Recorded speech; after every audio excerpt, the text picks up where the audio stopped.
no tyre on it. But anyway, she overcame that. And then she used to use it in the summer, and I put a little speedometer on it from a bicycle from the late 70s, this one, and it reads 823 miles. I don't suppose for 1 minute that's very accurate. If you excuse my coughing, I haven't got any bugs, it's just me coughing. But I don't suppose this has done more than about 850 miles in its entire life. You can certainly tell that because the engine is, well, it's just so smooth compared to the Wisp. It feels quite different. I think the Wisp was certainly well used, although it, as I said in that last video, it works well. Very basic but lovely colour. I always like this green and cream colour, and I have a motorcycle with the same colour combination, which is one of the ones I shall be working on, not next but at some point. And it had a little bulb horn on it as standard, because you got nothing except what you can see when you bought them for less than £50.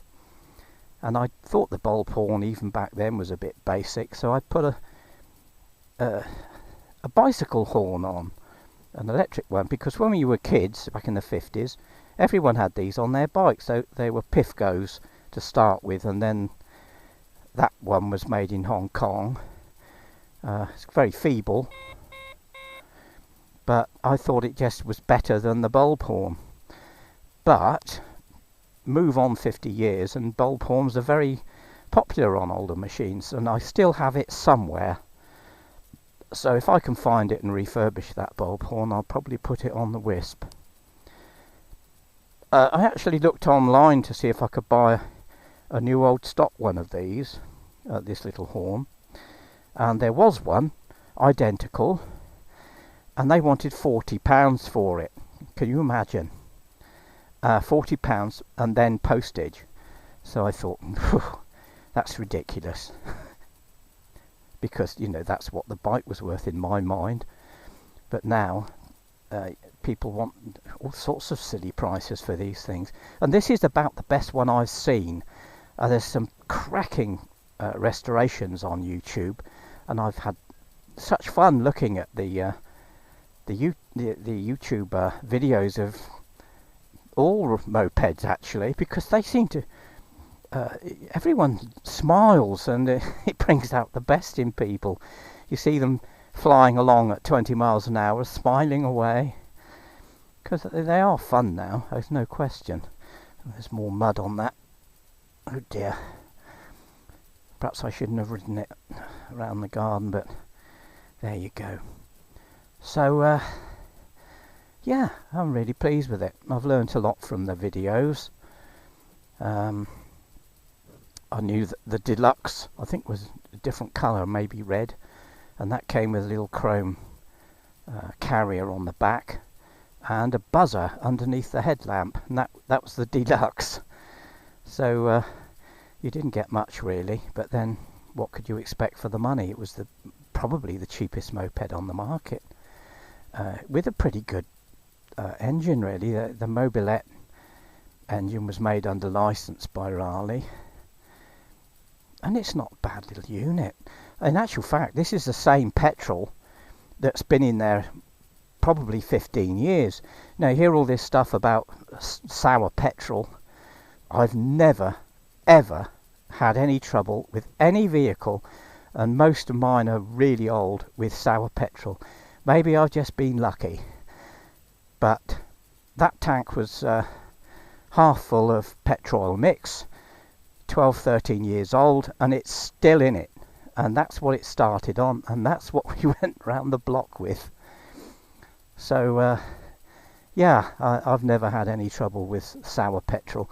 Probably the ethylene mix means that it absorbs water, but then I don't use ethylene in any vehicle.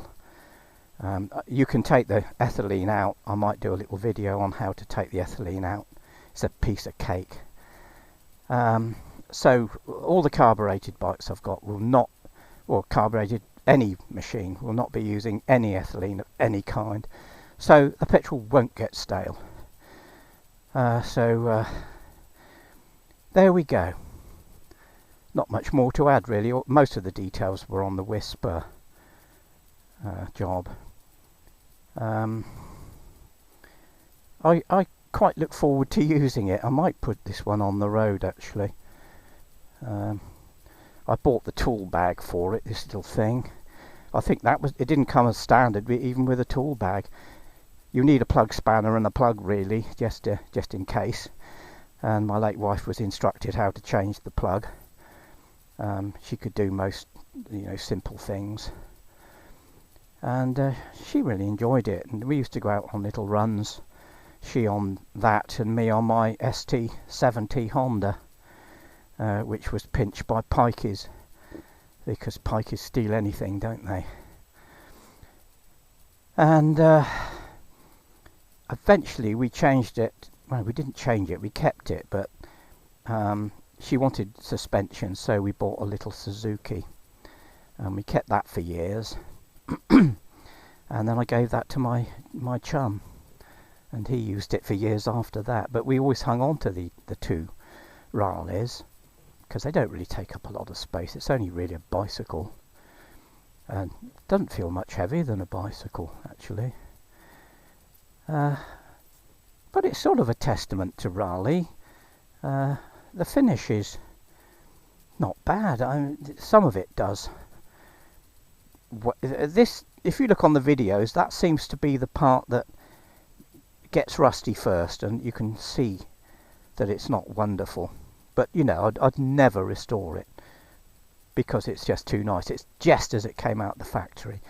And when you stand here, I don't think you'll find a better one on YouTube. You might find one as good, but original ones are hard to find, because they got beaten up.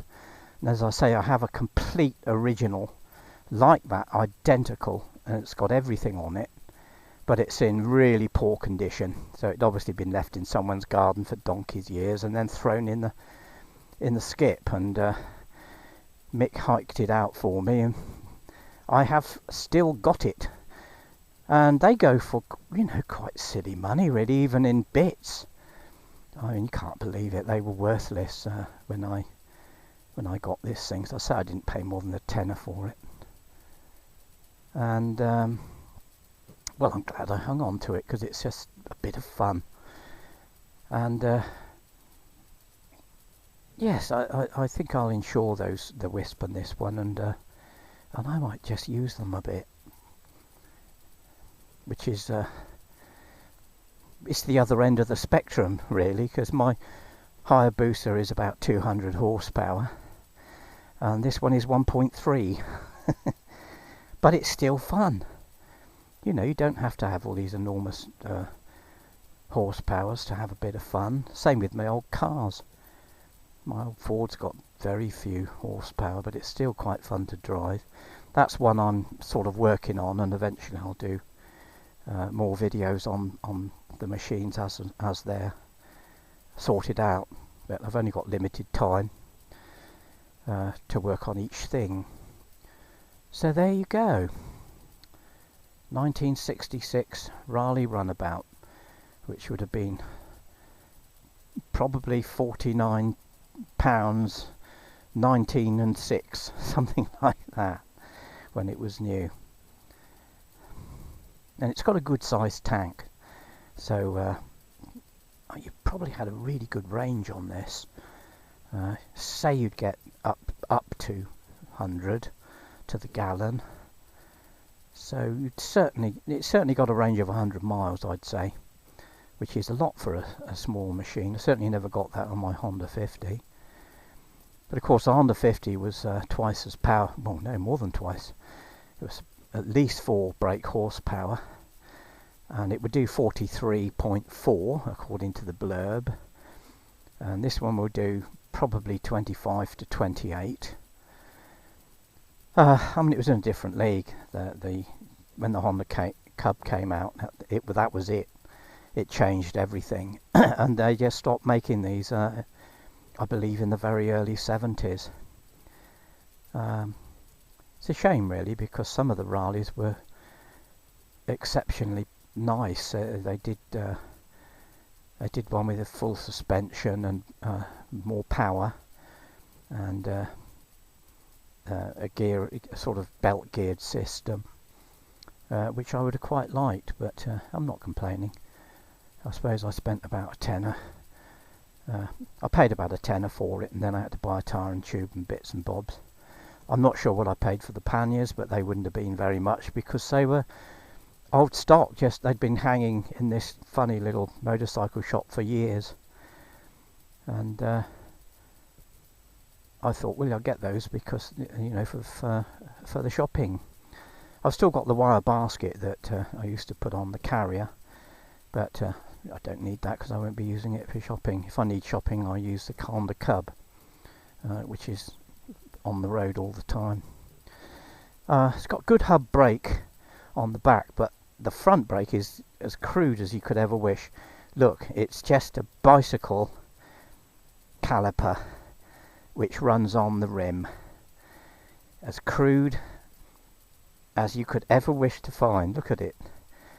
But it works, because after all, it's a rudimentary disc brake. I don't think we ever had any problems with it. When my wife was riding it, she used to trundle off 2 or 3 miles to the supermarket and come back fully laden during the summer, and she really enjoyed it. And you know, we've always been enjoying 2 wheels, and I'm quite pleased I spent a bit of time and effort on it, and now it's hopefully fully functional. So I shall now put it, I'll give it another clean up, because I spoiled the tyres, wipe the oil off, because both chains have been well lubricated, and I'll pop it back for the rest of the winter into the well, I'll put it in the office building, which is over in the corner there. Yeah, okay, well, we'll leave it at that.